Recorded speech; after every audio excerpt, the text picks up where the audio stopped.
ordua da, orduan hasiera emango diogu oingo hitzaldiari. Jendea datorren.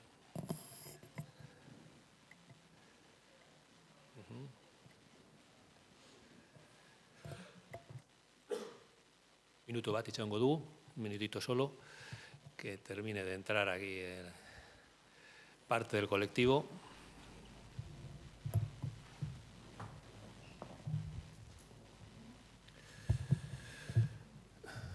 Bueno, beraz, hasiera emango diogu gaurko hitzaldiari. Zuetako batzuentzat izango da lehenengo hitzaldia master honetan. Gaur hasi zarie masterrean, beste batzuk ja urte oso bat hemendik esperientzia daukazu holangoetan, eta beste batzuk lagunak eta persona interesakin etorri zaretenok, ongi etorriak danok.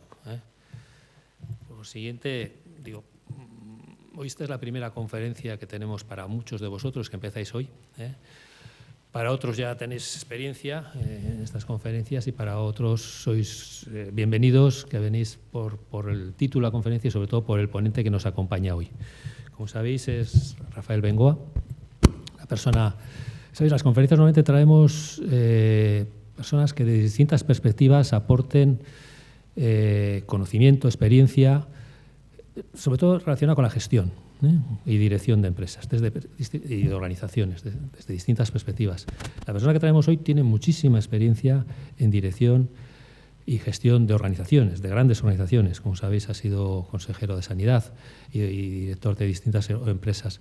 Pero aparte de todo eso, es una persona, y yo creo que es lo que quizá lo más valioso que tiene, una persona sabia. Rafael Bengoa es un sabio que tenemos en nuestro entorno, como habéis visto en televisión y en muchos sitios, al cual se acude pidiendo consejo y nosotros le pedimos ayuda, le invitamos a venir y amablemente, gentilmente, pues está aquí. Muchas gracias, Rafa. Nosotros tenemos, antes de leer el currículum, solo voy a comentar una pequeña anécdota, aprovechando que está también Jon Barrutia, nuestro decano. Tanto Jon como yo tenemos una pequeña deuda intelectual con Rafael Bengoa. Cuando empezamos en esta facultad, a finales de los 80, principios de los 90, uno de los primeros trabajos de investigación fue sobre economía de la salud. Y en aquella época los referentes que buscábamos, el principal referente que trabajábamos en esos años era un libro azul de un tal Rafael Bengoa, que no sabíamos quién era, pero era de lo mejor que encontramos, de una colección azul de libros. Y en aquella época era de planificación sanitaria, ¿no? Y fíjate, han pasado los años, aquel Rafael Bengoa ha tenido muchísimo recorrido, ya tenía previo, pero ha tenido mucho más. Y para nosotros es un honor contar con él en esta mesa. 4 datos que supongo que conoceréis. No sé si sabéis que Rafael Bengoa Rentería, con todos los apellidos vascos, él es nacido en Caracas, por razones... Es el segundo ponente de este año que es nacido en Caracas con pedigrí vasco. Doctor en Medicina y Cirugía por la Universidad del País Vasco, máster en Salud Comunitaria y Gestión por la Universidad de Londres, Inglaterra. También tiene estudios en Manchester, Senior Fellow por la Business School de Manchester, Senior Fellow por Harvard, doctor honoris causa por la Universidad de Ulster. Entonces eso ya pone en su sitio, ya, digamos, de académico de conocimientos, ¿no?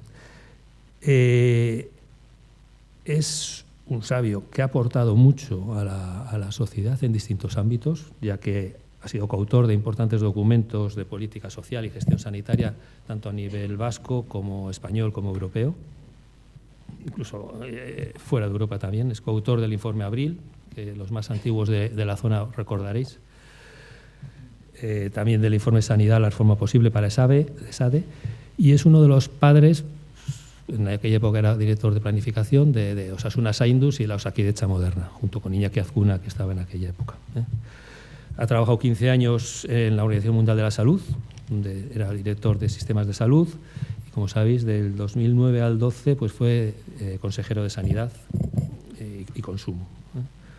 Ha asesorado a la Secretaría de Estado de Estados Unidos, de NUSA, vicepresidente del programa de Horizonte 2020 en Salud, Demografía, Bienestar, profesor colaborador y tal.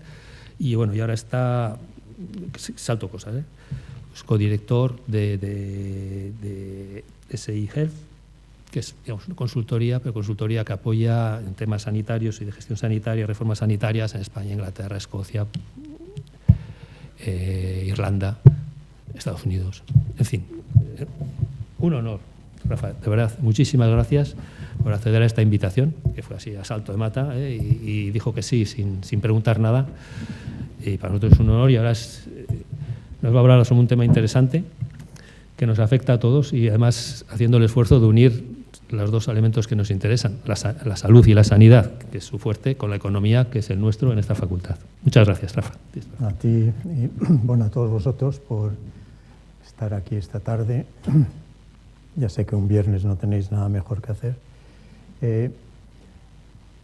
La idea que quería, obviamente yo siempre empiezo ya por el virus, por alguna razón, pero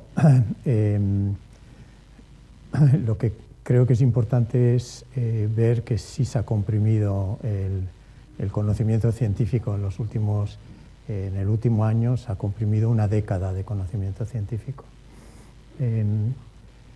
No voy a entrar en el detalle de todo el conocimiento que se ha dado, pero cada uno de esas áreas ha ido creando empresa, ha ido creando economía, ha ido creando todo un ecosistema que ha hecho que podamos estar aquí hoy, porque la mayoría, menos probablemente 2 o 3, estéis vacunados.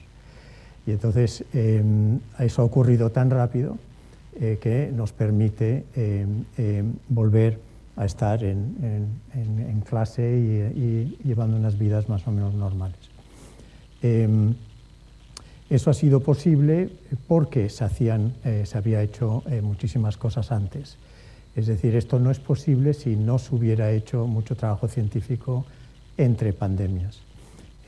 Hay otras cosas que no hemos hecho entre pandemias y es una de las razones por las que ha ido tan mal bastantes cosas en la pandemia.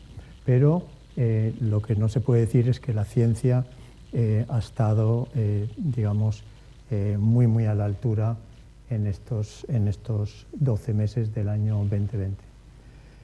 Esto es un ejemplo de lo que ha ocurrido a esa velocidad. Podéis ver que el tiempo en el que tardas en que se identifica un patógeno, un virus, una bacteria, y luego el tiempo en que se autoriza una vacuna en el mundo, podéis ver que en fiebre tifoidea se tardaron pues, casi 60, 70 años, y sin embargo con la que tenemos entre manos, la de COVID, solo se ha logrado en un año.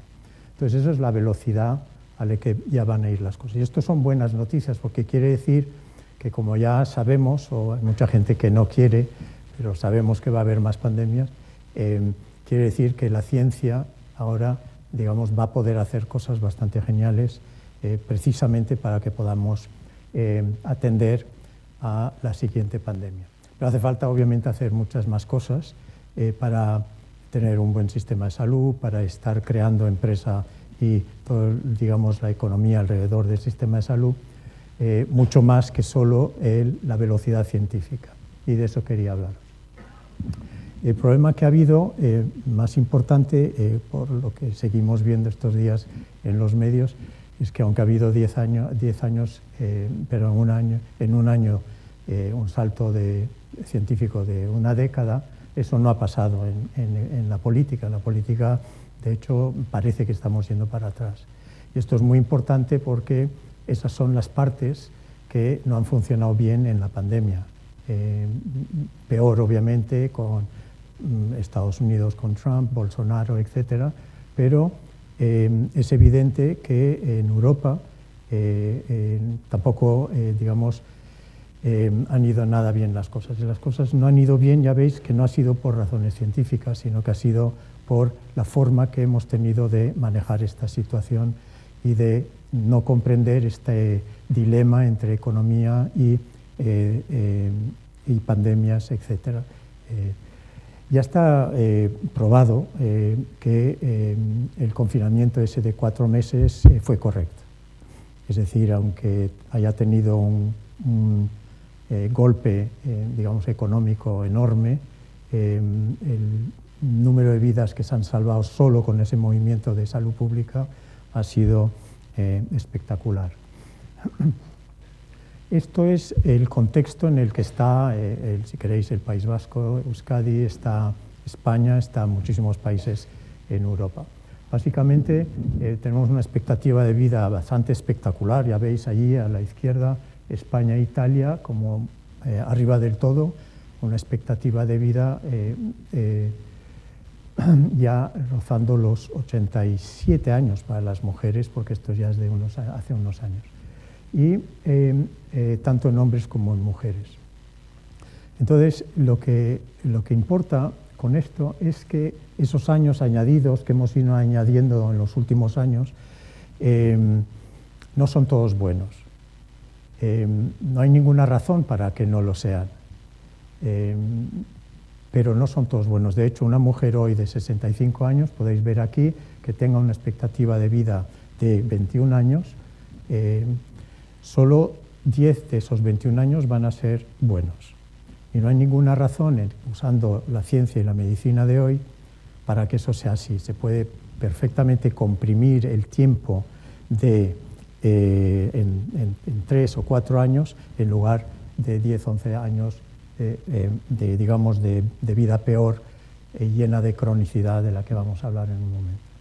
Entonces, el número de años en mala salud es una de las líneas que debe estar conduciendo a los gobiernos a empezar a actuar de una forma diferente. Y nuestro sistema de salud, como veréis, y tampoco nuestro razonamiento económico en relación a lo que comemos, bebemos, etcétera, está razonado para que eso sea así. Por lo tanto, ¿qué es lo que ocurre y por qué tenemos 10, 12 y a veces 20 años de mala salud al final de la vida? Y es porque el desencadenante de esa mala salud empieza a los 15, 16. Es lo que se llama el life course, el recorrido de vida, pero es muy importante saber que las decisiones que tomemos a los 20 años van a tener un impacto sobre esos 10 últimos o 15 últimos años de vida. Uno puede decir, pues no me importa, yo ahora voy a disfrutar la vida porque tengo 20 años y ya veré lo que hago cuando tenga 70. Está bien, es una decisión, pero esa decisión se nota a partir de los 60, 65 años, empiezan a caer todas las enfermedades crónicas con nosotros. Algunos igual ya conocéis esto del puente de Choluteca, pero en El Salvador, cuando hay una riada, el gobierno de El Salvador vio que siempre se arrastraban todos los puentes del país. Entonces le pidieron a un grupo americano-japonés, ingenieros, a hacer un puente indestructible. Y el puente es indestructible, pero el río se ha ido a otro sitio, como podéis ver. Y eso es lo que nos ha pasado con el sistema de salud que tenemos entre nosotros. El sistema de salud que tenemos entre nosotros ya está completamente desincronizado con lo que le está entrando por la puerta. Entonces, este puente es un hospital y está bien cuando tienes una enfermedad aguda, pero como ya la naturaleza se ha ido hacia otro lado, y en este caso la naturaleza son todas las enfermedades crónicas, diabetes, hipertensión, enfermedades respiratorias, cardíacas, etcétera, demencias, etcétera, que veréis ahora, pues todas esas enfermedades que podéis ver ahí, ya no les sirve ese puente, no les sirve ese hospital, porque necesita continuidad de cuidados, necesita la palabra cuidar, además de la palabra curar. Y entonces lo que es importante es que se expresan todos con mucha cronicidad.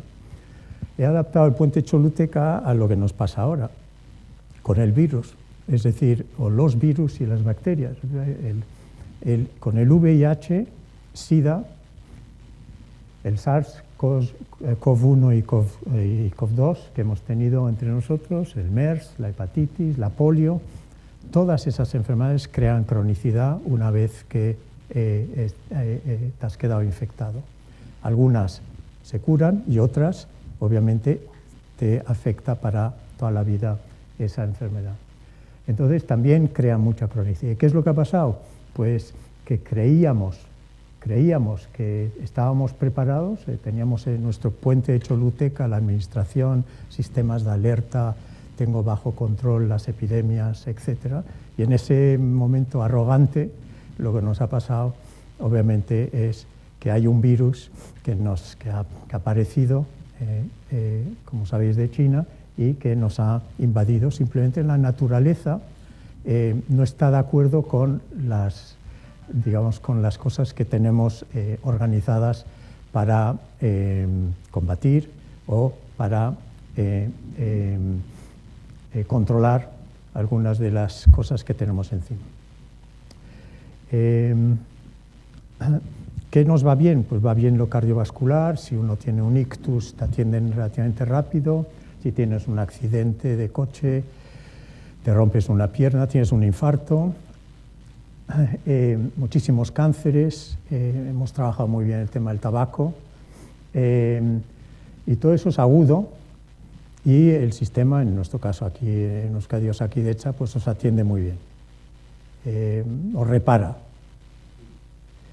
Y en ese modelo, ese es el puente Choluteca, pero la naturaleza se ha ido a estas otras enfermedades. Lo que hoy entra en atención primaria en hospitales en nuestra comunidad y en toda España, en la mayor parte de Europa, es un enfermo con muchas morbilidades, con muchísimas enfermedades, con unas máximas demencia, un enfermo muy frágil, y no son todos mayores, hay gente de 20, 30, 40 años con esa fragilidad y vulnerabilidad.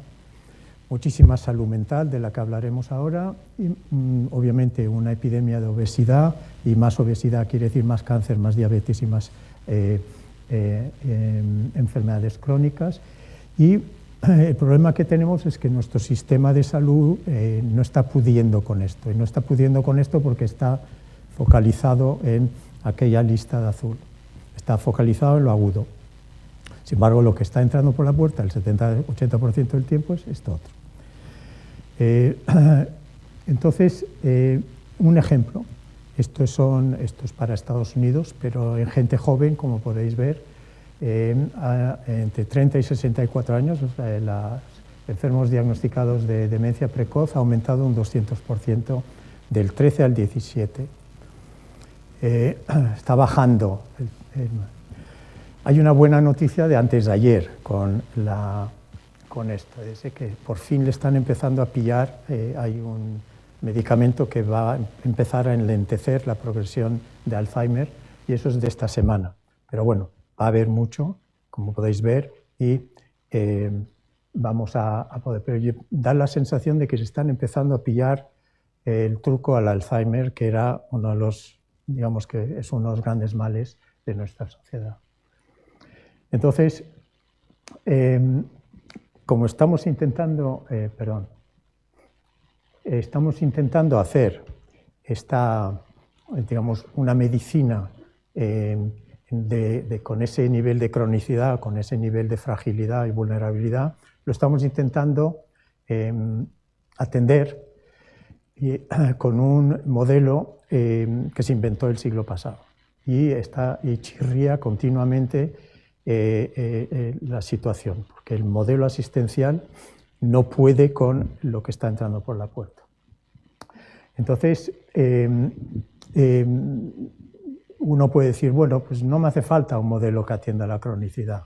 Entonces, si uno no tiene un modelo que atienda la cronicidad, uno está diciendo ok a tener esos 10, 15, 20 años de mala vida al final de la vida, o incluso antes, si uno tiene la mala suerte de tener una diabetes infantil.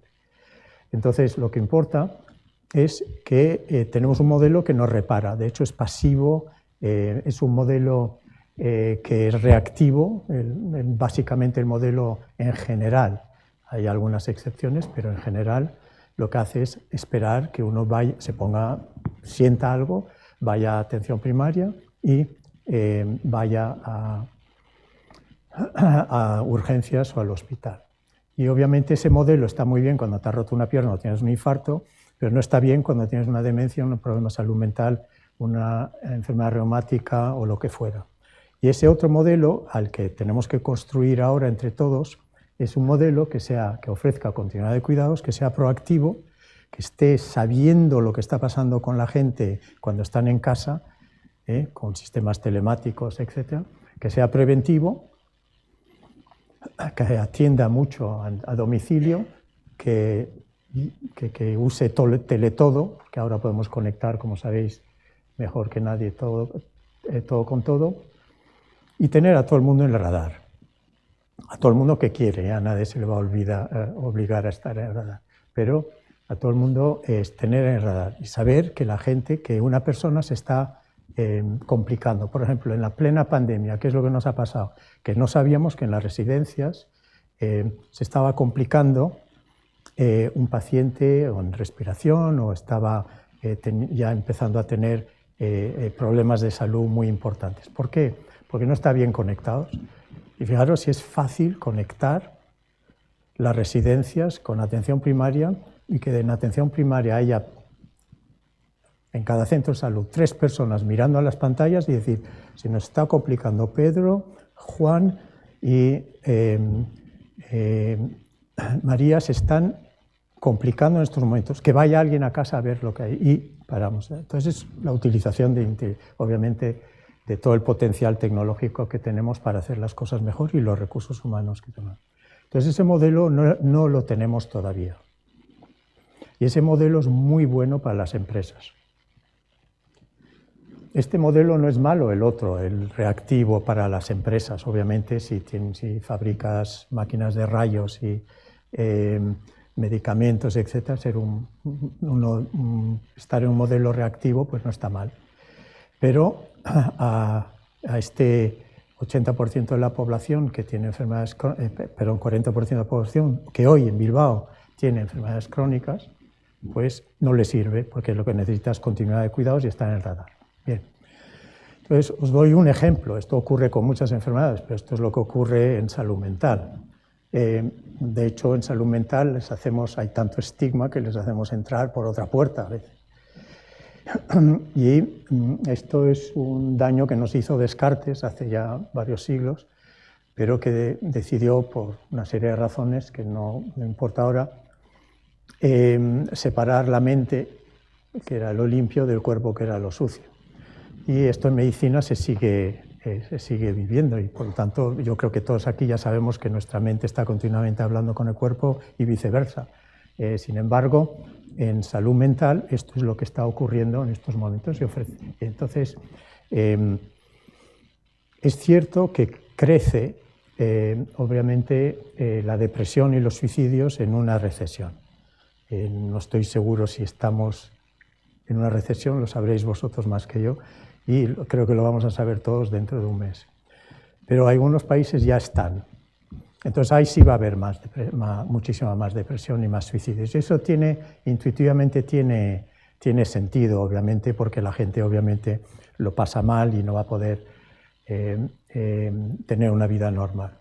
Sin embargo, y esto es lo que ocurre como dato en salud mental, como podéis ver, y España está por ahí, el tercero a la izquierda aquí, a la derecha, pero es igual que todos los demás, personas que están desempleadas, obviamente tienen una tasa de desempleo, perdón, la tasa de desempleo en las personas con depresión es mucho mayor que las personas sin depresión. Eso también, pues intuitivamente parece sentido, sí, pero ¿por qué ocurre eso? Es porque no estamos tratando bien la depresión, cuando podemos tratar bien la depresión, y esta gente puede estar perfectamente teniendo un trabajo normal. Por lo tanto, podéis ver que cuando no hacemos ciertas cosas porque no les tenemos en el radar, en este caso bien a los pacientes de salud mental, pues empiezan a perder el trabajo, empiezan a entrar en desempleo. Luego, en la parte de salud física ocurre una cosa muy curiosa en los estudios en los últimos ya varias décadas, pero que se sigue confirmando país tras país. Es decir, que cuanto más recesión económica, hay menos mortalidad. Esto, que parece contraintuitivo, se entiende porque la gente gasta menos o hay menos accidentes de automóvil, hay menos accidentes laborales, etc. Pero es interesante que cuando las cosas van muy mal económicamente, durante un periodo corto de tiempo, de 1 o 2 años, la mortalidad desciende en el país. Y esto es sistemático, es raro, porque no parece que tenga sentido, y simplemente es diferente lo que ocurre obviamente en cosas de salud mental y en cosas obviamente de salud física. Esto lo menciono porque solo ocurre durante un periodo corto de tiempo.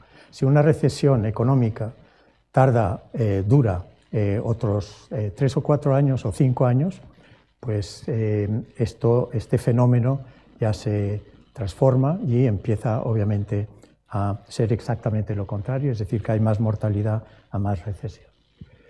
¿Qué modelo ofrecemos hoy a la población? Pues un modelo que está muy fragmentado, es un modelo que nos repara, como he comentado antes, y nos repara bien con las enfermedades que hemos dicho antes, pero nos hace pasar por distintos silos. Y esto es muy importante para aquellos de aquí que sean ingenieros o que sea.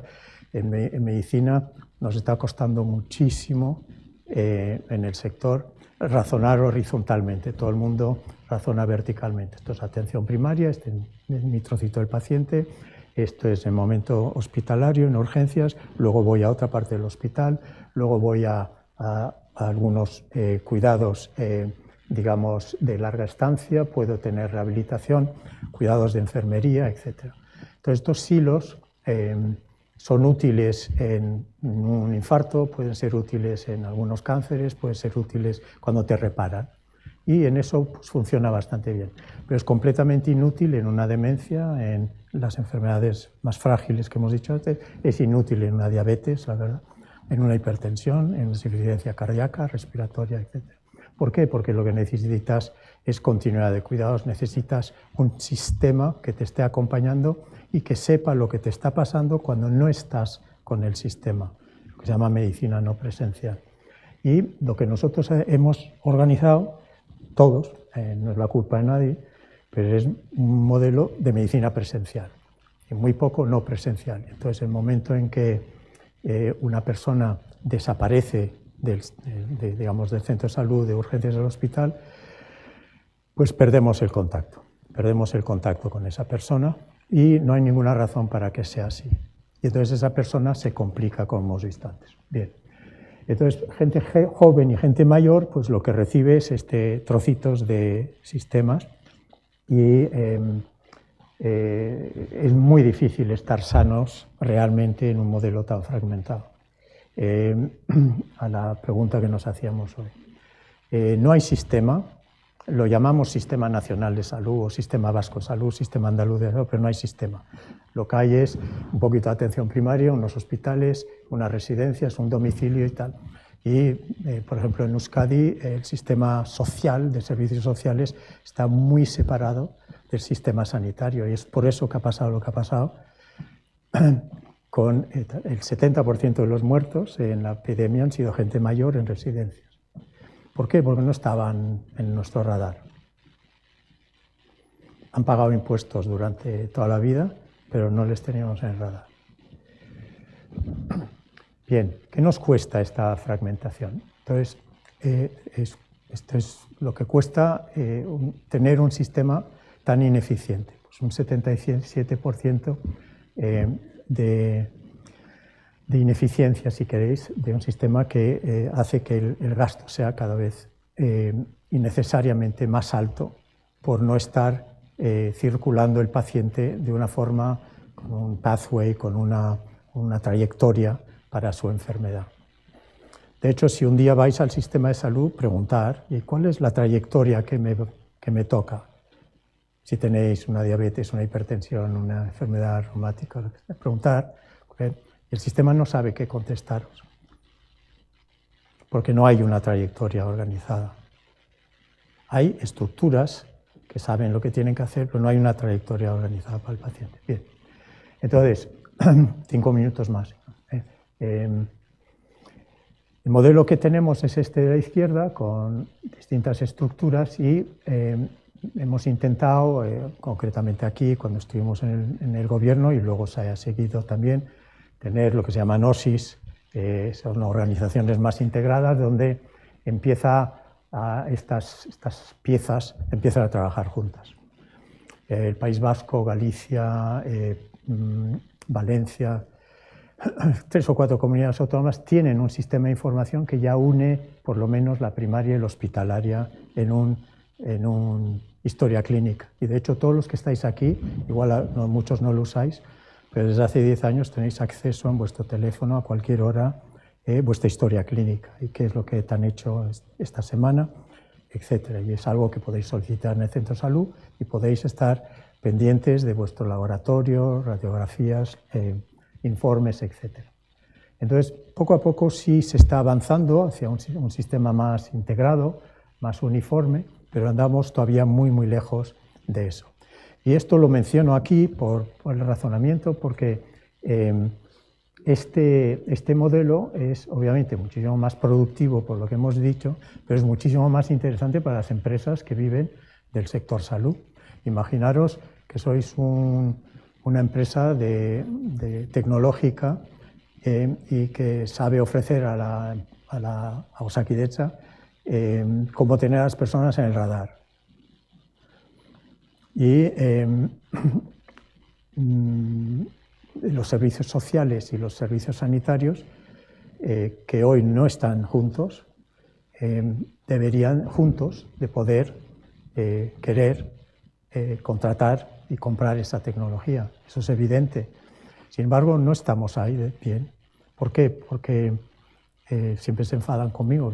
Yo sigo pensando que los servicios sociales no tienen que estar en las diputaciones, tienen que estar centralizadas en el gobierno vasco y lo mismo en los otros gobiernos, y estar sentándose con sanidad continuamente en relación a la integración necesaria para ofrecer a las personas jóvenes y mayores un recorrido sociosanitario digno, porque hoy no es digno. Entonces, ¿a dónde vamos? Pues obviamente necesitamos lanzar una transformación, y para eso hace falta más recursos, y andamos pidiendo que haya más recursos para la sanidad, con poco éxito en muchos sitios, pero básicamente es muy importante porque muchas de estas transformaciones no se pueden hacer sin recursos. ¿Y dónde está la mayor parte de España hoy? Pues está con pocos recursos, no recursos, y sin lanzar esa transformación necesaria.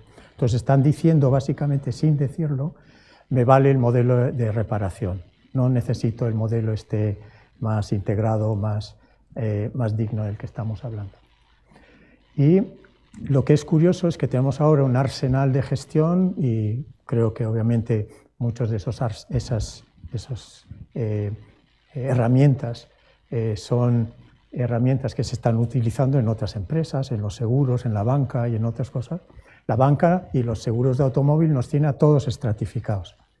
Pues nosotros, en España, todavía no tenemos estratificados los pacientes con demencia. Esto es una estratificación como un ejemplo, puedes hacerlo con diabetes y obviamente con cualquier enfermedad, pero fijaros que tampoco parece tan difícil, es decir, aquellos que más nos necesitan, en este caso de estos 5.000 personas que viven en una parte de Estados Unidos con una población de unas 50.000 personas, hay muchas personas con algo de demencia, pero hay unos que nos necesitan muchísimo más, otros un poquito menos, otros menos, etc. Y lo que haces cuando obviamente no tienes muchos recursos, pues lo lógico es concentrarse en los que más nos necesitan. Y tampoco son tantos. Fijaros que hay 50 pacientes en esa comunidad que necesitan más atención que los demás y que necesitan más cuidados, necesitan estar más en el radar. Pues no estamos haciendo esto en todas las enfermedades, no lo estamos completando.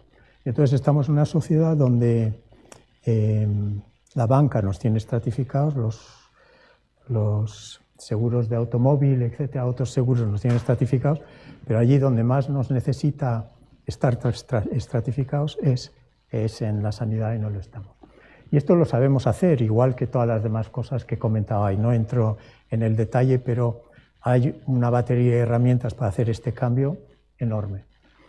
Bien, entonces podemos ir y ya están emergiendo, sabemos que es complejo, sabemos que necesita algo de capital político hacerlo, hay que reconfigurar la infraestructura hospitalaria, sigue siendo absolutamente absurdo, hablo ya de toda España, que todo el mundo quiera lo que hemos estado hablando antes, los mejores tratamientos de cáncer, en una serie de cosas que lo lógico es tener 6 o 7 centros en toda España que reciben a muchos pacientes, lo mismo con los grandes quemados, lo mismo con otras cosas que lo que necesitamos es concentrar. Pero nos hemos roto en 17 comunidades autónomas y cada comunidad autónoma, pues por razones políticas y a veces técnicas, pues intenta tener todo en un espacio relativamente pequeño y por lo tanto tenemos un problema de calidad. Es decir, eso automáticamente desencadena un problema de calidad, porque no puedes en una población en Euskadi de 2.200.000 tener todo lo que se hace en medicina y de primera clase y lo último que toca tampoco en otros sitios. Entonces va a hacer falta una reconfiguración y eso es difícil políticamente, pero hay que hacerlo. Es difícil pasar recursos de los hospitales a la atención primaria. Sin embargo, como no se ha hecho, nos ha pasado lo que nos ha pasado con la epidemia. Porque las epidemias no se controlan en los hospitales. Eso ha sido la foto mediática, etc. Eso ya es el final de un paciente que llega a una UCI. Las epidemias y en salud pública se controlan en la comunidad en atención primaria. Ahora, si tienes atención primaria muy debilitada, mejor que otros países, pero muy debilitada en nuestro contexto, pues no se ha podido controlar muchísimos aspectos de la epidemia ahí. Entonces, ahora sí hay que invertir en esa dirección, porque va a haber más pandemias.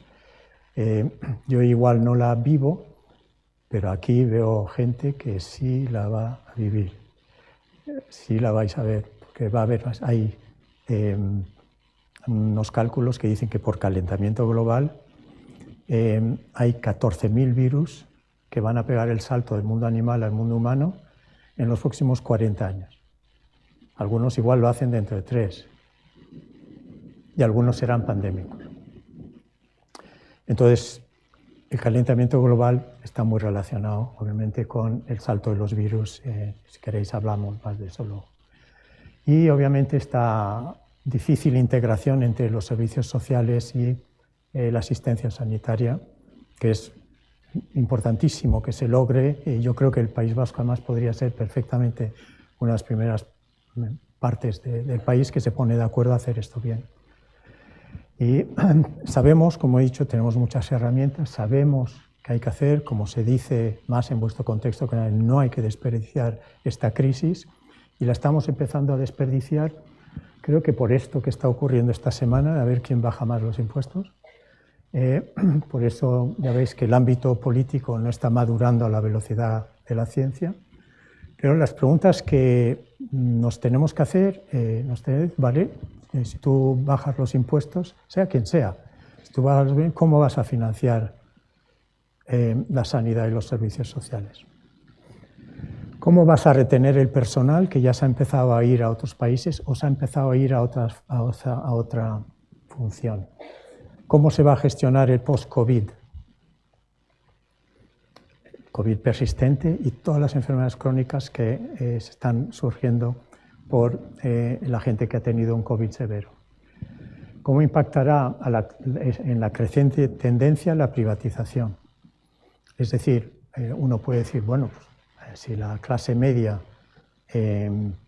no se la ha atendido en el sistema público como debería de haber atendido, porque el sistema público ha estado salvando a la gente de COVID, por lo tanto no ha podido atender a todo el mundo en lo no COVID, y entonces la gente ha dicho, me voy a un seguro privado y me voy a un proveedor privado, cosa que es legítimo por aquellos que pueden pagar.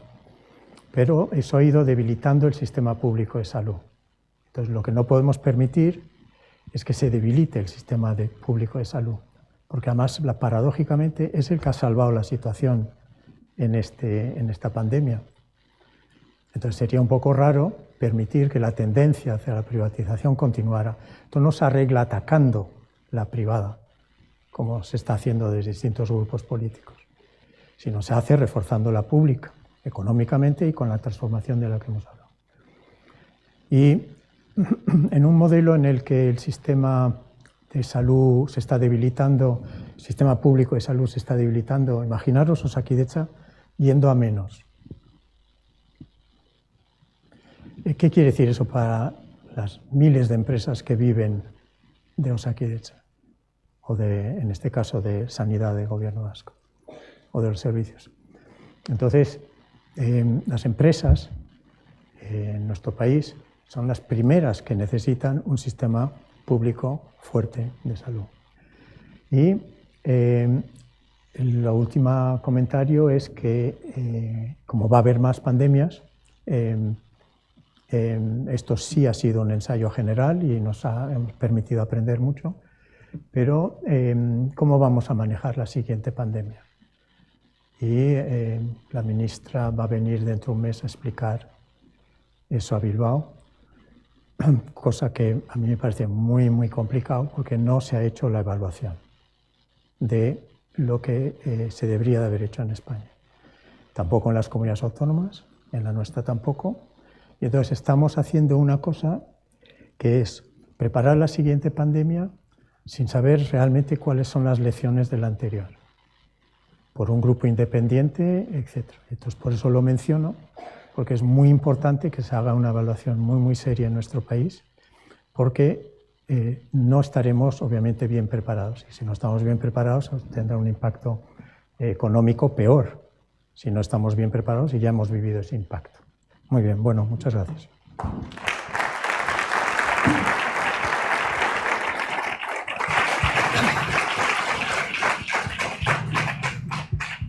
Bueno, muchísimas gracias, Rafael. Pues ahora tenemos un ratito, media horita para turno de preguntas. Estoy seguro que habrá muchas, porque hay muchas vertientes de las cuales se puede preguntar y atacar aquí. Vamos a dar... Yo voy a hacer primero una para arrancar, y luego voy a ir preparando. Bueno, son dos. Una muy breve. Has comentado los problemas de los sistemas de salud actuales, por lo menos el vasco y el español. ¿Tienes algún ejemplo de algún sistema en el mundo que sea referente? Cuando estudiamos nosotros se hablaba mucho del inglés, sé que ha caído mogollón, ¿no? ¿Hay ahora alguno que podría decir, mira por ahí que esto lo están haciendo muy bien? Esa es muy rápida. Y la otra es más de gestión, ya que estamos en un máster básicamente de gestión, que no es de lo que va a interesar a la gente, pero a mí me apetece llevarlo al tema. Tú has sido el máximo responsable de la empresa más grande del País Vasco, Osakidetza o Sanidad, y durante años, y luego has tratado con muchas administraciones. Entonces, desde tu perspectiva de gestor público o de experto que trata con gestores públicos, al alumnado que tenemos aquí, que algunos de ellos están en administración pública y otros pueden ir, me da lo mismo que sea la universidad, sanidad, ayuntamientos o gobierno, ¿algún consejo que les pudieras dar de lo que has aprendido tú para que sean capaces de llevar alcanzar los objetivos sociales que hay en su tarea con las limitaciones fuertes que tiene un directivo en una administración, ¿no? Pensar un poco, algún consejo de alguien ya con mucho vuelo en la administración, ¿no? Dentro y fuera. Y luego ya abrimos. Luego ya levantáis la mano y os doy la palabra. Gracias. Bueno, empiezo por la segunda. Yo, más que consejo, yo lo que creo es que en la administración pública hay una aversión al riesgo enorme. El otro día aquí Forbes hizo una reunión en Bilbao, estuvo el Lehendakari, las consejeras de Industria y de Sanidad, y unos cuantos estuvimos hablando ahí, y lo que está ocurriendo es que hay dos culturas. Está la cultura empresarial, que dice qué es lo que va a pasar con la sanidad, porque yo necesito posicionar mis productos en la sanidad para eso necesito saber cuáles son las necesidades. Y por otro lado, una administración que no ha dicho cuáles son sus necesidades de una forma organizada. Fue útil la reunión y espero que siga habiendo para que esas dos culturas, pues son dos culturas que tienen valores diferentes. El valor de la administración pública y el valor de la empresa son valores diferentes, pero obviamente pueden perfectamente encontrar unas metas comunes y avanzar juntos. No hay ninguna razón para que distintos valores no permitan identificar las 6 o 7 cosas que hay que hacer en el País Vasco para que el mundo empresarial y el mundo de la sanidad y servicios sociales vuelen juntos. ¿Por qué no? Sin embargo, si uno pregunta ¿y dónde está ese documento? Pues no está. ¿No se oye bien? Sí. Entonces, yo no me atrevo mucho, yo simplemente decir que la aversión a riesgo en la administración pública es para mí, después de los años que he pasado ahí dentro, tanto con gobiernos del PNV como con gobiernos del PSOE, frena demasiado el riesgo, los riesgos que hay que tomar. Por ejemplo, ya he dicho algunos riesgos que hay que tomar para que la sanidad vaya hacia otra cosa. Yo he dejado 3 puestos públicos, uno aquí y 2 internacionales. ¿Por qué? Porque veía que esas organizaciones no permitían llenar el vaso. Y esto es muy, muy importante, por lo tanto, es el único consejo que puedo dar es, si entráis en cualquier organización, pública o privada, y veis que os lastra y que no podéis crecer, es evidente que hay que salir y hacer otra cosa. Y eso es el único pequeño consejo que me atrevería a dar. Y luego, ¿sobre qué país es primera división? Pues ninguno. Porque ninguno ha hecho estos cambios del todo. Pero estos cambios se están dando en Suecia, se están dando en partes de Estados Unidos, se están dando en partes de Inglaterra, se están dando en Escocia, etc. Y nosotros andamos un poquito retrasados con eso. Nosotros lanzamos una estrategia de cronicidad hace 10 años precisamente por eso, porque estábamos viendo lo que estaba pasando en el mundo y que hacía falta acelerar el paso. Y yo sigo pensando que el País Vasco puede perfectamente ser el primero en hacer las cosas de una forma diferente para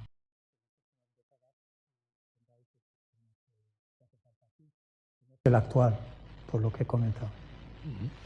Muchas gracias, Rafa. ¿Preguntas?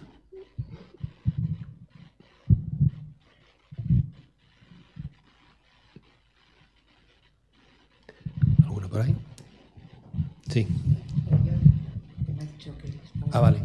Gracias, Susana.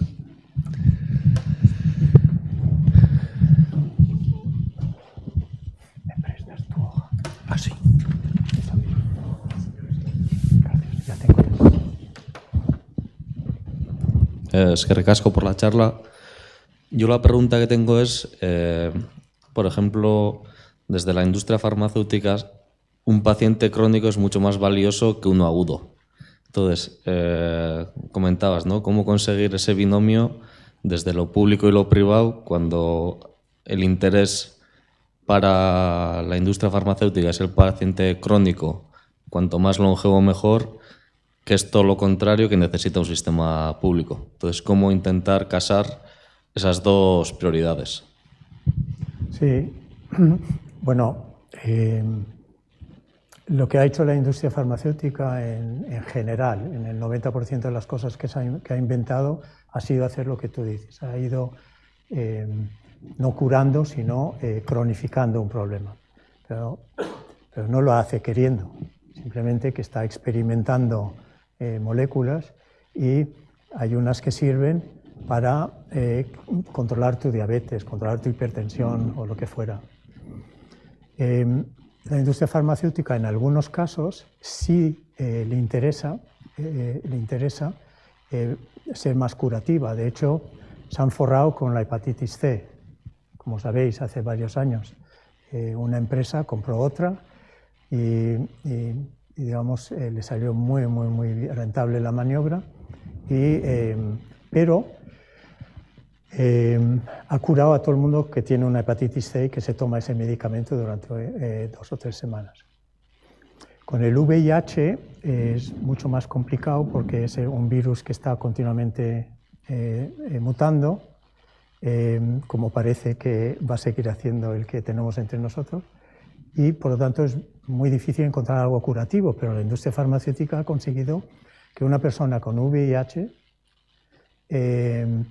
SIDA, viva una vida prácticamente normal. De hecho, la semana que viene hay un gran congreso aquí sobre eso y lo veréis en los medios. Pero el problema que hay ahora en ese colectivo es que son todos mayores. Y, hombre, sigue habiendo gente joven que se infecta de VIH, pero la gente se ha ido cronificando. Y como están viviendo mucho más que, obviamente, otras cohortes que murieron antes con esa enfermedad, pues la industria farmacéutica a esas personas les ha dado una vida muy digna. A mí no me ha gustado lo que ha pasado con esta pandemia, pero es una valoración. Por ejemplo, polio. En los años 50, cuando Salk descubre la vacuna del polio, porque no hay tratamiento para el polio, ni siquiera hoy, pero la vacuna que nos ha salvado a 10 o 15 de esta sala de tener polio, cuando le preguntaron, ¿vas a patentar la vacuna? Y dice, no se puede patentar el sol. Ahora, esa frase no la hemos oído con el SARS, ni de Moderna, ni de SARS, ni de nadie. Y el problema que hay con eso es que una buena mitad de la Tierra, sobre todo obviamente la parte más pobre de la Tierra, no está vacunada más que con una dosis. Y tampoco tiene el medicamento si aterriza en el hospital. Entonces hemos ido a peor en eso. Es decir, ya no hay gente como Salk. Entonces, hay una ambivalencia a tu pregunta, en algunas cosas sí, pero por otro lado, si tienes una diabetes o tu hijo tiene una diabetes, aunque te cronifiquen, te han dado insulina para toda la vida. Entonces, eso es digno, eso está bien. Entonces, queremos una industria farmacéutica potente y es completamente irreal el posicionamiento de algunos partidos políticos diciendo que eso hay que hacerlo dentro, como si pudiéramos de repente inventarnos toda la I+D que tiene la industria farmacéutica en toda la Tierra. No podemos. El otro comentario que me gustaría hacer es que lo que, por ejemplo, la UPV, arriba en investigación inventa, no le revierte. Y a veces está financiada por el gobierno vasco. Y muchas de las cosas que han servido para llegar a estas vacunas han venido de gasto público que ha ido a universidades como la UPV para inventar cosas. Entonces ahora en una comisión en la Biosturkmer, que se llama Comisión Monti, hay todo un estudio que básicamente dice cómo vamos a hacer para que eso no siga siendo así y que haya una reversión de fondos. Por ejemplo, Pfizer y Moderna, si han conseguido con las nuevas vacunas hacer muchos fondos con eso y se prueba que parte de ese conocimiento ha salido de las universidades públicas con dinero público de nuestros impuestos, pues lógico es que haya una reversión. Entonces eso hay que lograrlo ahora con la industria farmacéutica. No va a ser fácil.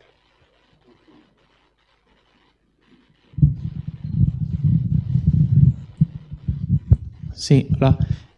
Mi pregunta va un poco en relación a esa debilidad que has comentado sobre el sistema de salud vasco, nacional o como queramos, ¿no? Claro, eso está financiado por dinero público, evidentemente, y bueno, vemos también que la tendencia de la pirámide poblacional en España, en el País Vasco especialmente, se está invirtiendo. Vamos hacia una sociedad más envejecida. Entonces, claro, si a nivel político, no sé, y un poco te pido que te mojes un poco, no sé qué líneas estratégicas se tendrían que seguir para seguir potenciando el Sistema Nacional de Salud que nos ha salvado en esta pandemia a ciertos sectores de la población, viendo esa tendencia que observamos, ¿no? De una sociedad más envejecida, menos masa más activa de población, menos recursos económicos. No sé cuál debería ser la tendencia a nivel político, tanto en España como en el País Vasco, para poder dar respuesta a eso. Gracias. Muy bien. No bajar impuestos, porque es evidente por qué. Invertir con los impuestos que tienes, exigir al sistema vasco de salud y al sistema nacional de salud ser más eficiente, porque hay muchísimas ineficiencias que, por ejemplo, sabemos que el 20% de las cosas que hoy se han hecho en medicina en todo el país no sirven para nada. Entonces hay que quitarlas, no hagas. Entonces hay que ser más eficiente. Y luego lo más importante es colocar una visión. Por ejemplo, si piensas en el gobierno actual, nacional, hay una visión para el tema del feminismo, te puede gustar o no, pero lo hay. Hay una visión para el medio ambiente, te puede gustar o no, pero lo hay. Hay una visión desde Fomento de qué trenes se van a hacer dónde, pero no hay una visión para sanidad. Entonces, ¿cómo se colocan las empresas en un sitio donde no hay visión? Donde, en cambio, en los demás que acabo de mencionar, las empresas pueden decir, yo hago trenes, ya sé lo que se espera de mí, yo me puedo posicionar. En cambio, en sanidad no. Sanidad yo no sé si se va a hacer teletodo en todos los domicilios de España. Ojalá, para que todo el mundo esté en el radar. Entonces, si tienes una empresa tecnológica, dices, pues yo voy a pujar por ese paquete. Entonces, las tres cosas. Básicamente, no hacer nada de lo que están haciendo.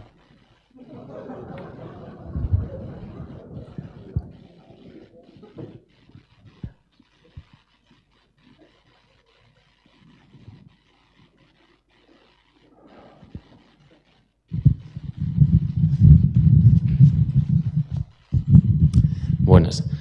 Mira, quería preguntar por, pues no sé si la derivada, por llamarlo así, ética, de lo que comentas de estar en el radar, ¿no?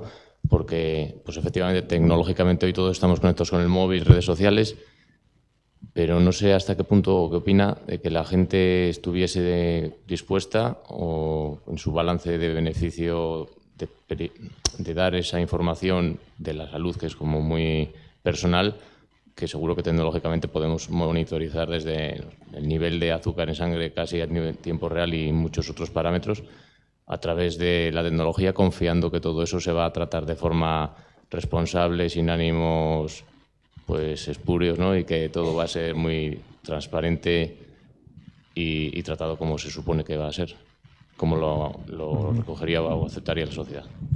¿Tú tienes un teléfono móvil? Sí. Y estás dando mucha información a mucha gente en estos momentos, ¿no?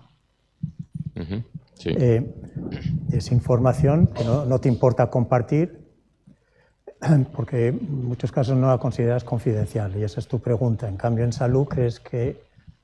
Bueno, pues el sistema vasco de salud, que tiene mi carpeta de salud, que está montada y que puedes ir al centro de salud a pedir el BACU para ver cómo se hace igual que una transferencia de banco, te mandan un SMS y entras totalmente confidencial. Nadie puede entrar en mi carpeta de salud. Bueno, los médicos pueden entrar, pero nadie puede entrar. Y por lo tanto, las tecnológicas te saben estructurar esto, igual que la banca y los seguros, etcétera. Y yo creo que a todos nos interesa tener, porque tenemos, no lo he mencionado mucho, porque el otro día se montó un poquito de bronca con este tema, pero yo creo que a la población hay que decirle que no puede esperar todo el sistema de salud y servicios sociales. sino que tienen que empezar a tener un comportamiento desde los 15 años más saludable. Ahora, es verdad que tienes que crear un entorno en el país para que puedas tener una vida saludable, eso está así. Pero, ¿y eso cómo se hace? Pues teniendo acceso a tu carpeta de salud y viendo un poquito, digamos, cosas que te empiecen a pasar, que a todos los que estáis aquí, cuando lleguéis a los 55 o 60 años vais a tener una enfermedad crónica. Y como se suele decir, los que no la tenéis es porque no os habéis acercado al sistema y no estáis diagnosticados.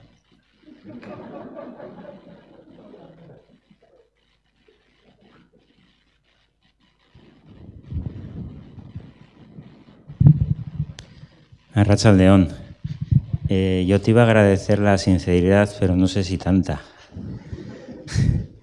Te quería hacer una pregunta relacionada con la salud mental y concretamente con la salud mental en las adolescentes. Me ha tocado de cerca vivirlo y es terrible. Mi pregunta es una duda que siempre está, o por lo menos la hemos discutido en varios lugares. ¿La salud mental en las adolescentes se ha agravado recientemente o ha existido siempre pero no estaba bien diagnosticada? ¿O ha habido un poco de ambas? Gracias. No, se ha agravado muchísimo con la... Hay muchísimo más trastornos de la alimentación en adolescentes. Hay muchísimos... y es en todos los países, que no es, digamos, algo debatible. Lo mismo con la depresión, pero hay que distinguir, tanto en adolescentes como no, lo que es depresión y lo que es vida. Hay gente en psiquiatría que no le gusta esto mucho, pero me da igual. Básicamente, ¿cómo se pasa esta que le acaba de dejar el novio, que está todo el día en la tele? Tamara. Pues, bueno, Tamara no tiene una depresión. Tamara tiene un evento de vida y lo tiene que saber manejar y además está programada su mente para manejarlo. No tiene que ir a un psicólogo o un psiquiatra para que le ayude a tomar un medicamento para ir, digamos, haciendo el duelo que le corresponde. Y luego, para ser justos, él tampoco. Aunque a él, por lo visto, se le ve menos. Está sufriendo menos, parece. Entonces, lo que importa es que en psiquiatría estamos hipermedicalizando a la gente.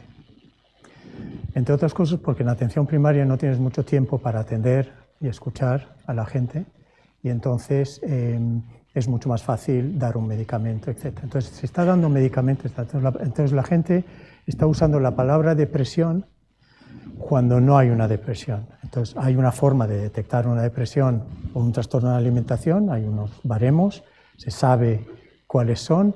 Y tienes una depresión clínica, te doy un medicamento. Pero no te voy a dar un medicamento Tamara. Sin embargo, igual le dan.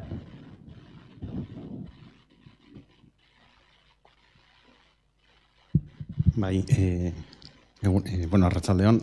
Yo tengo dos preguntas, una más concreta, que es el tema de la gestión de los datos por parte del paciente. En el caso concreto en el que, bueno, la atención haya sido, en un caso, pues por parte de la sanidad pública y en otro caso, al mismo paciente, atención en un ente privado, ¿no?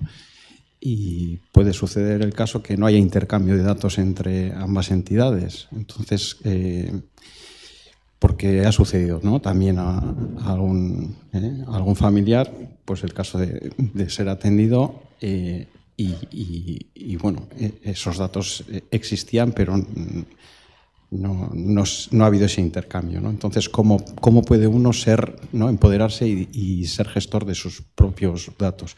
Y por otro lado, me gusta, ¿no?, que haya salido a la luz porque, de hecho, la OMS así lo considera, ¿no? La salud es un concepto preventivo, pero parece que la lógica empresarial, pues bueno, está más focalizada en la atención curativa, ¿no? Porque al final es lo que genera gasto, es decir, el medicar a la gente, ¿no? En ese sentido, ¿en qué medida, pues bueno, claro, desde la óptica de la gestión pública, pues se considera dentro de la salud, pues por ejemplo, invertir en tener una calidad del aire limpio, lo cual, pues bueno, supondría pues también invertir en zonas verdes dentro de una ciudad. Claro, pero esto es complejo, ¿no?, de considerarlo.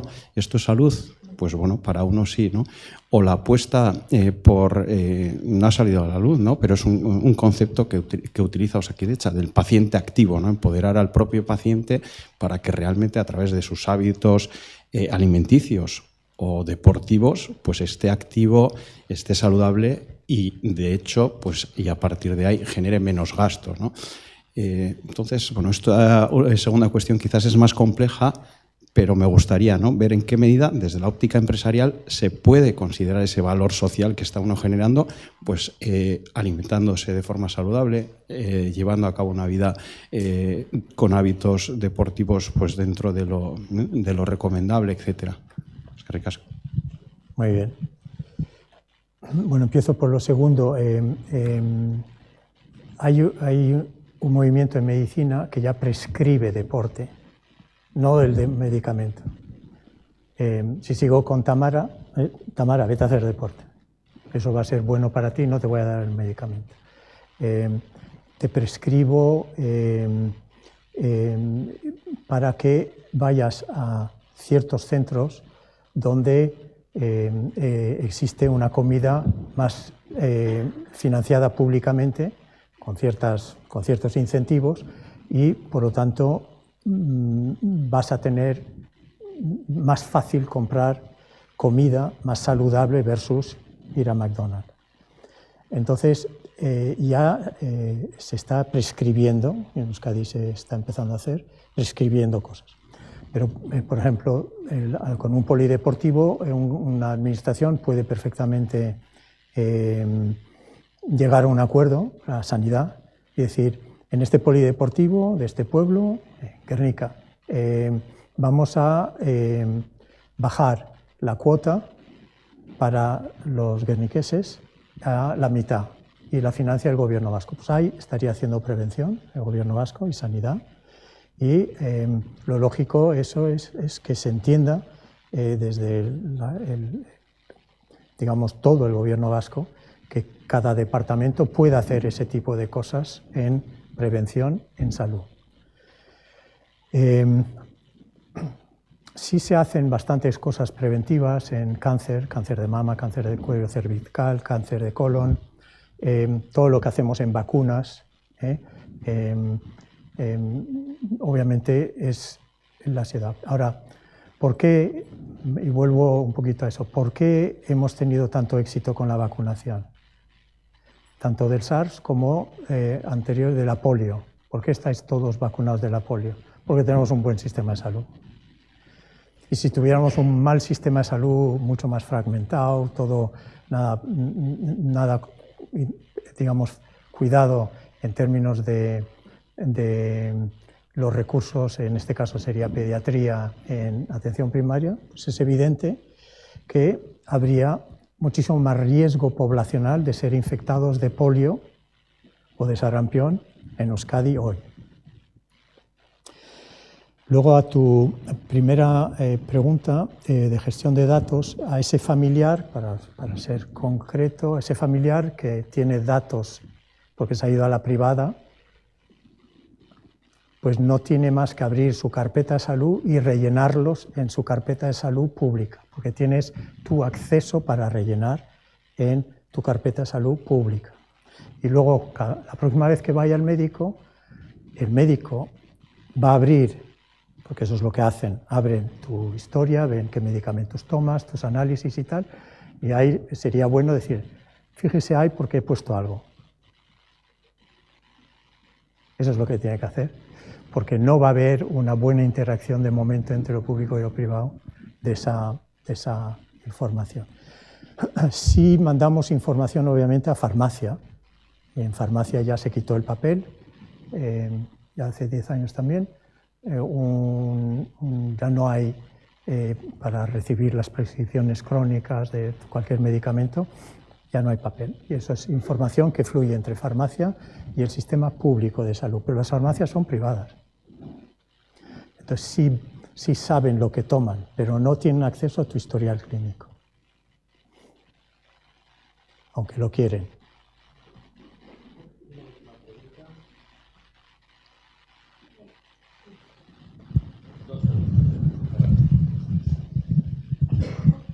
Hola, buenas tardes. Hacer seguimiento a ciertos factores de salud, por ejemplo, la frecuencia cardíaca o el nivel de azúcar en sangre, se puede hacer a través de ciertas herramientas tecnológicas. Pero ¿existe alguna forma de hacer seguimiento a aspectos de salud mental con algún tipo de herramienta tecnológica? No sé si conoces alguno. Estrés, sí. Si decimos que el estrés... Te cuento una anécdota. Bueno, primero, el territorio de wellness, ¿no?, de los relojes, etcétera, hombre, se queda un poquito en la superficie. De hecho, el reloj, el Apple o el que sea, ya te dice, te puedo decir si tienes una fibrilación auricular, si tienes bien o de vez en cuando haces unos latidos un poquito extraños, te puedo decir, pero enseguida te pone, no te mide infartos, porque se quieren cubrir la espalda. ¿Por qué? Porque te saben detectar algunas cosas. Entonces, de momento, saben detectar bastantes cosas. Yo te cuento la anécdota porque en Bruselas hubo una reunión donde todo el mundo trajo su gadget. Y tenían gadgets de todo tipo, de diabetes, de hipertensión, de mediciones de pulso, etc. Y entonces yo y otro nos pusimos todos los gadgets, eran todos relojes, todos los gadgets en el brazo, y ahí dijimos, bueno, pero si yo uso todos estos gadgets, no voy a dormir, porque voy a estar tan preocupado monitorizando mi wellness que no voy a hacer. Entonces se levantó un italiano y dice, yo tengo uno contra eso, contra el estrés. Si tú usas el mío del estrés, vas a saber que todo lo anterior no te ha servido para nada. Y entonces ahí es donde estamos. Pero bueno, sí se está llegando cada vez más a que sean instrumentos serios y que van a ayudar a la medicina. El más importante es este de la fibrilación auricular, que te salva a mucha gente de tener un ictus luego, una hemorragia cerebral. Bien. Y la última pregunta que estaba pedida aquí. Mira, John.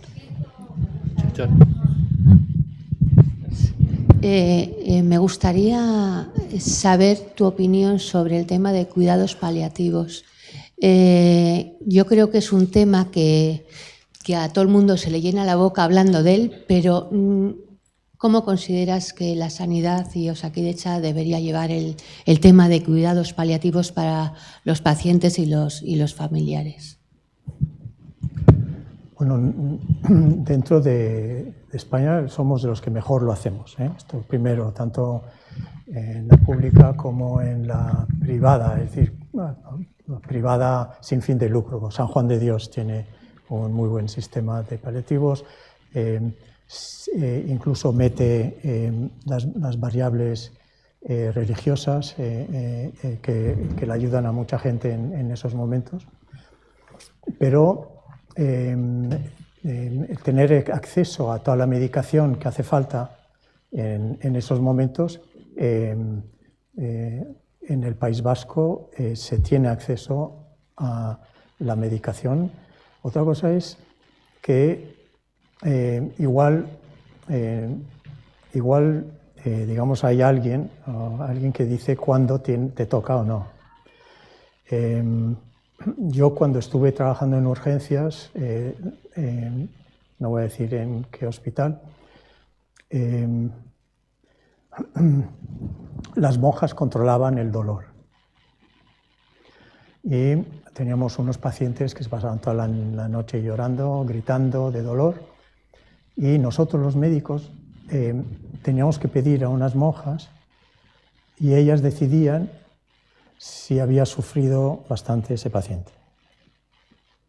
Y a veces no nos daban, nos buscábamos la vida haciendo trampas, pero eso se ha acabado, eso existía hasta todavía hace 35 o 40 años. Hoy, si una persona necesita paliativos, en Euskadi yo entiendo que eso, digamos, va bastante bien.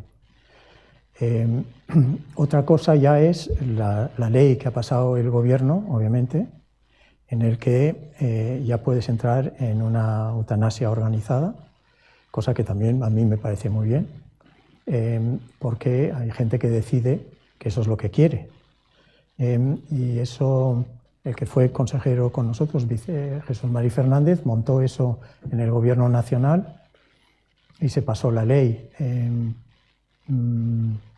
Y esa ley existe, obviamente. Entonces, yo creo que estamos en un momento de interiorizar que ya no hace falta estar sufriendo cuando no hace falta. Y por lo tanto yo no os voy a seguir a hacer sufrir y ya hemos acabado. Pues muchísimas gracias, Rafa. Antes de cerrar, queríamos ponerte aquí el PIN de la UPV. Un doctor en medicina por la UPV, que supongo que lo tendrás, pero si no... Sí, tengo 6 o 7. Bueno, pero para la foto de hoy está bien, lo ponemos aquí. Debería haber venido con él. Es un fallo, sí, pero bueno, en cualquier caso, muchísimas gracias.